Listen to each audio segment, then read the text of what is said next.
information privacy. Privacy, and how one defines and protects it in an age of information abundance, is taking a front and center position in our national debate. We live in an internet-driven and mobile device world.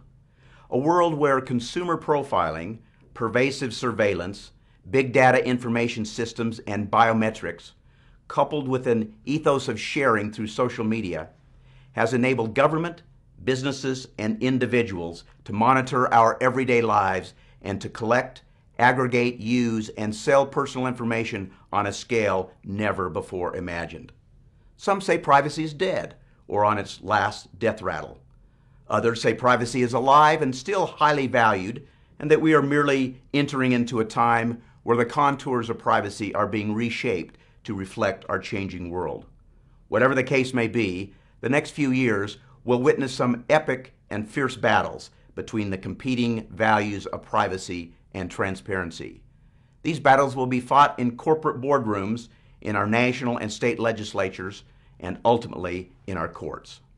This course, titled Cyber Law: Selected Issues in Information Privacy, is designed to expose the student to the emerging privacy issues of our day and to equip them with a basic understanding of the underlying legal and policy issues so they may understand and intelligently participate in our national debate.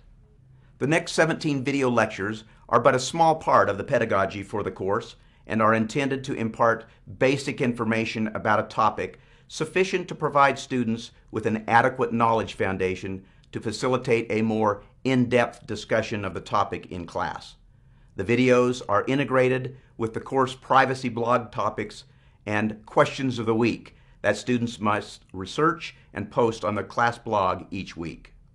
The video lectures address the following topics: the origins, definitions, and future of privacy, the reasonable expectation of privacy test, the common law invasion of privacy torts, the permanency of the internet, anonymous speech, heroes, wrongdoers, and internet trolls, the challenge of being anonymous, John and Jane Doe litigation, the challenge of being anonymous with biometrics, the Surveillance Society, U.S. v. Jones, GPS tracking, and the Fourth Amendment. Our Surveillance Society, the drones are coming. Our Surveillance Society monitoring our children. Who's watching the watchers? Privacy regulation on the internet. Our digital self as a product. The complexities of do not track. Privacy and the home, privacy and schools, privacy in the workplace, and privacy and medical information. The syllabus and course materials are posted on the Westlaw Education Network, which is a proprietary web portal accessible only to students registered for the course. However, the course does employ a publicly accessible class blog, which may be found at rdryerlawprof.blogspot.com. The course uses a modified flipped classroom pedagogy where the lectures, assigned readings, and other basic information about the week's privacy topic are available online and are viewed and read by the students before each class. If you desire more information about the course or my instructional approach, please email me at r.dryer@honors.utah.edu. Thank you and enjoy the course. Welcome to lecture number 5, Anonymous Speech, Heroes, Wrongdoers, and Internet Trolls. Few subjects on the internet today generate as much debate and passion as the issue of whether anonymous speech is a good or bad thing. Proponents and opponents alike can readily marshal compelling examples supporting their respective views. The issue is particularly nettlesome because it often requires harmonizing the competing interests of privacy, transparency, accountability, civility, and the First Amendment rights of free speech and a free press. This video briefly addresses 4 aspects of anonymous speech and will serve as background for this week's class discussion on the role and value of anonymous speech on the internet. First, we will review the historical roots of anonymous speech in America. Second, we will outline the legal protections that are afforded anonymous speakers. Third, we will identify some well-known anonymous heroes and cowards.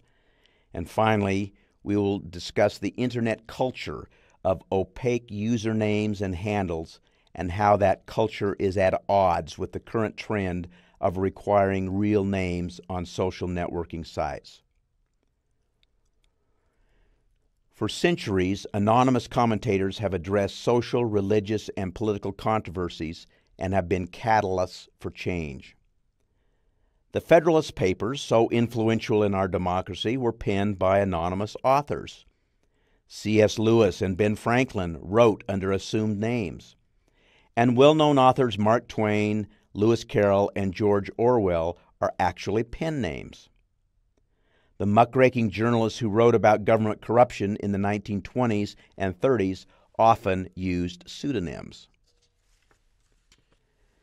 The anonymous source, known as Deep Throat, revealed the criminal conduct of the committee to re-elect President Nixon and brought down a presidency in what was known as the Watergate scandal.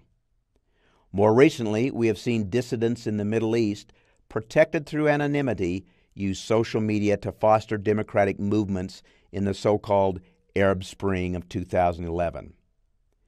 In short, anonymous speech, originally used by pamphleteers, but now used by commenters on the internet, is deeply ingrained in our history as a country and as a people. Legal protections for anonymous speakers have been recognized both under our federal Constitution and various state statutes.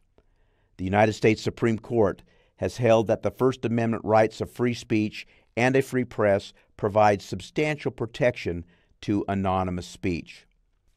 For example, in McIntyre v. Ohio Elections Commission, decided in 1995, the court struck down an Ohio law that prohibited the distribution of anonymous campaign material. The court recognized the important role that anonymity often plays in the exercise of free speech and noted that under our Constitution, anonymous pamphleteering is not a pernicious, fraudulent practice, but an honorable tradition of advocacy and dissent.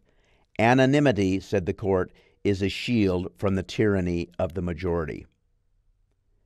In Buckley v. American Constitutional Law Foundation, a case decided in 1999, the court again recognized the value of anonymity when it struck down a requirement that petition circulators must wear identification badges stating their names.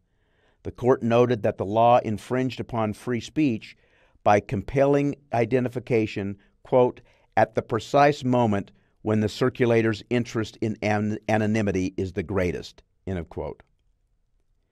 And in 1997, the court in Reno v. ACLU made it clear that the First Amendment right to anonymous speech applied fully to Internet speech.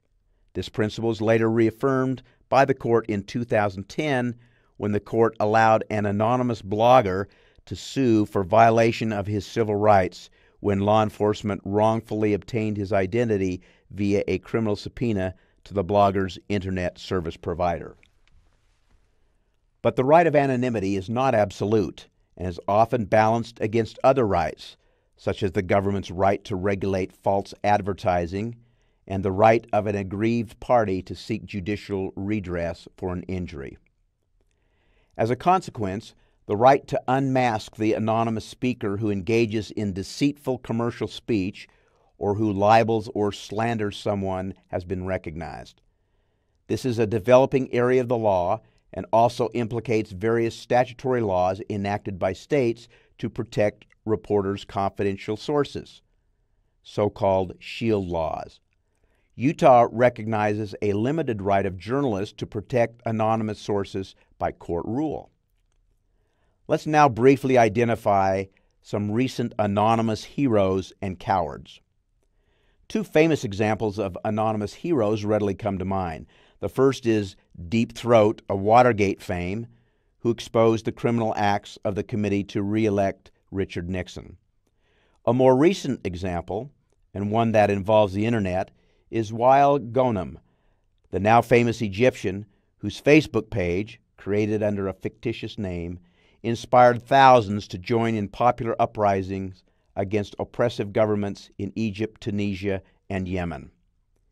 In both these examples, if their identities were known, it is doubtful they would have come forward.